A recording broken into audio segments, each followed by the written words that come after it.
trying not to be skeptics. There's a few exceptions, but it just happens to be the case. There's a famous passage from Hume too, where he simply says, "You can't live skeptically." Right. So whenever I eat the same thing that I ate before, thinking it will nourish me rather than poison me, I'm doing something I have to do, and that shows that I'm not really a skeptic because I can't act skeptically, because a real skeptic would stop eating. Yeah. So and that's when Hume is trying to fend off charges of his skepticism. That's one of his tactics. Another way that Berkeley tries to convince us that he's not a skeptic is that all of the language that we use, he says, about external objects, we can keep all that language as long as we just make this sort of mental replacement that we're not really talking about the physical objects, we're just talking about these mental entities. And he's saying in that way, even though it sounds radically skeptical, it's not going to change anything. You can keep your language the way that you want. You just understand that when you say something physical, you mean something mental. Yeah. But doesn't he kind of have sort of another type of object, which is what I would call, referring to later phenomenologists, an intentional object that manages to get all the different ways that you perceive something kind of gathered together in a collection of ideas that's really the object, but it's not independent of the mind, it's right. Totally mind dependent. Yeah, there's a lot of detail to his idealism. But the basic thrust of it is that regardless of how it's constituted in the mind, whether it's will or memory or whatever intention, it is in the mind, ultimately. Let me just ask you one question, though. Is the fact that he's a religious man and he's an officer in the Anglican Church, does that represent a bias that comes in too, that makes him want to refer everything to God's will? It's possible, and there are definitely examples of that in other history, in other philosophers who want to refer to religion or somehow leave a space in their philosophy for God. Yeah. I'm not sure. My opinion is I think Berkeley does believe in God. Yeah. I think he's being sincere. And I think, at least when you're first examining a philosopher, imagine that they're being sincere first, and then Yeah, but a sincere person can still be biased. Yeah, you're right. You're right. He could be biased. Yeah, absolutely. Let's see.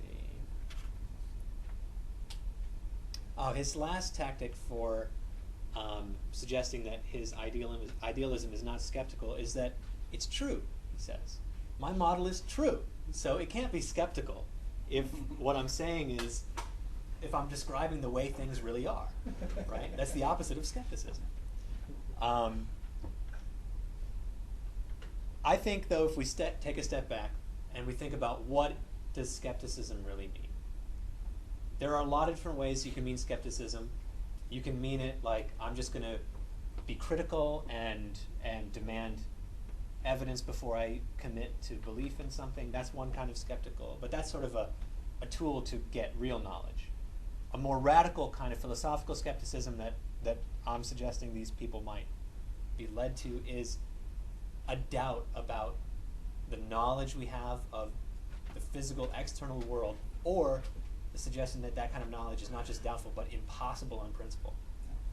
Either that it's not true that there's a physical world, or that there might be, but we're just totally disconnected from it. We can never know. Yeah. Can I just add one other thing? Sure. Is that both Berkeley and Hume didn't want to depart from common sense. Right. So when they do, they always claim that they're not. Yeah.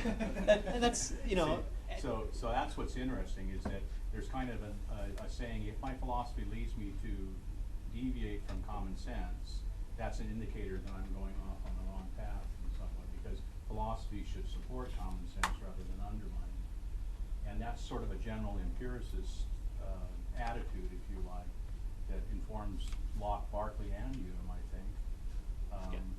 But from hindsight, looking at it years and years later, we can say that as a school, they were relatively consistent or inconsistent with the empiricist principles. Right. And when they are the most consistent is when they start departing from common sense. I think that's probably true. And it's those parts where they maintain that sort of consistency to their principles that lead them to these really interesting claims that seem to be non-commonsensical. And that's what we kind of remember them for. All right, so those are the reasons why Berkeley thinks that his suggestions for why he should not be considered a skeptic. That you can just replace all the language seamlessly, you just have to change the meaning in your mind. It's commonsensical because when you say those things, you really do mean it this way. It's true, yeah. So before we move on to Hume, what do you guys think about his claims to not be a skeptic? It's true. You think it's true, so he's not a skeptic? I mean, it depends on what kind of skepticism we're talking about. I mean, skepticism of the external world is a pretty big kind of skepticism. It is. It's definitely like Cartesian skepticism. Well, it's interesting that when he tries to talk about an idea that appears at first to depart from common sense, he uses the example of leaving the room, so nobody's seeing the things in the room, so why do we think that they still remain there? And it's because when we come back, we'll see them. Right. So he ties it back to the senses again. And then that leads him to talk about, well, the reason why is that God is not going to be fooling us, but rather going to be a reliable, one that supplies us with these coherent ideas in exactly the order and so on that indicates that they're real, but that doesn't mean independent of minds, but right. rather that means what? Real is God's intentions, in some way. Yep. Maybe selectively skeptical. Okay. How do It's you kind of like Jerry mentioned. He kind of rides the same ride that Descartes did. He gets on the radical doubt train. Yeah. With being skeptical about the external world, let's say. But he does have an idea. Well, he doesn't exactly question another very integral thing that one would mostly associate with a skeptical approach. His own beliefs, for example. That's true. I mean, he's a man of faith, even pretty high up the hierarchy.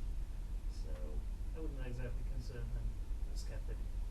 So what you're saying is part of a really radical skepticism is doubting even your own ideas and conclusions, and you don't see that. Yeah, something like that. It just appears to me that he's like one of these modern day hipster philosophers. Wow. Okay, I can get away with that now because yes, he's a gay. Because the way I see it, it's kind of like I mentioned, he kind of rides this idea that Descartes, that's the popular thing to be skeptical about in his times. So Yeah, I think so. I think, well, I don't know about Berkeley, but I know Hume warns against excessive skepticism and Right. Pyrrhonism, right? Yeah. He says it would lead to just the downfall of existence of humans and humanity. Yeah. But they are skeptical in their process because they're provoking doubt. Yeah. That's like, you can't question that because that's what skepticism is. Yeah. Hume says regarding skepticism, no durable good can ever result of it. Right. And this is sort of his pragmatic motivation for rejecting skepticism. It's not so much an argument that he's not saying like we don't have cause and effect, therefore we don't have cause and effect, therefore we don't have knowledge of matters of fact, therefore skepticism. He's saying, yeah, this kind of is my philosophical system, but we can't live that way. I mean, I've got to eat. So even if this is what our brains are telling us is the result of this logic, forget about that. It doesn't. You can't live that way. So what's the point of even trying to hold that view? He suggests also along the lines of doubting his own conclusions. He says, if it's really custom or habit that is at the root of our belief in cause and effect, that's my suggestion, Hume says, that it's habit or custom. I don't have anything else to say about it. It might just be habit or custom. He says, that doesn't mean that it is habit or custom. Somebody else might have a really good argument that proves that cause and effect is a principle that we could rely on. I don't know what that argument is, but it could be out there. In which case... Provoke Kant. Right, right. That's exactly right. He said, perhaps we can push our inquiries no further, but must rest contented with it as the ultimate principle, custom, of all our conclusions from experience. So, But notice that that's not really a rational ground, it's just a psychological explanation Absolutely, of yeah. where this belief comes from. Right. And therefore, a skeptic won't have to accept Right. custom and habit as being the ultimate, place where you take your appeal, so to speak. so his It's not decisive. his sort of psychological rejection of skepticism is not even on the same it's not the same sport as his skeptical arguments in favor of radical doubt. See, what I ask my classes sometimes is, can you imagine a society that, really would act as though there weren't material objects? Right. And that their customs and habits would be radically different from ours. And, in what way would they live differently than we? And it's kind of interesting what people come up with Yeah. in response to that. He turns to the daily activity, the common sense of sort of daily activity to say we shouldn't worry too much about skepticism. I'll quote him again here. Nature will always maintain her rights and prevail in the end over any abstract reasoning whatsoever. In fact, he actually raises a really sort of interesting suggestion about where this custom and habit comes from and why it is in the place it is in our sort of chain of knowledge here. He suggests maybe it's too important. Maybe this principle is too important to leave up to our reasoning. And nature had to just give it to us, we can't doubt it, because it's so important. It's not a claim it's not an argument for that being the case, but it's interesting. And Important for survival? yeah, but what does that even mean? Because to be important to survival, you have to imagine, okay, there's evolution, there's survival, there's people that have biological needs. That's all wrapped up in our knowledge of the physical world. Yeah, but you could have false beliefs that nevertheless work for you and allow you to Right. survive. So Right. Pio. Well, that thought that Hume had was really, really ahead of its time, because nowadays, over the last 50 years, psychologists have started to find that people do have these tendencies to try to find causes in every action. Even animals have similar behaviors, which superstitious pigeon experiments show, Right. of looking for various causes of situations. So pretty much it could be said that Hume would have been right when he said that we are pretty much hardwired to Yeah.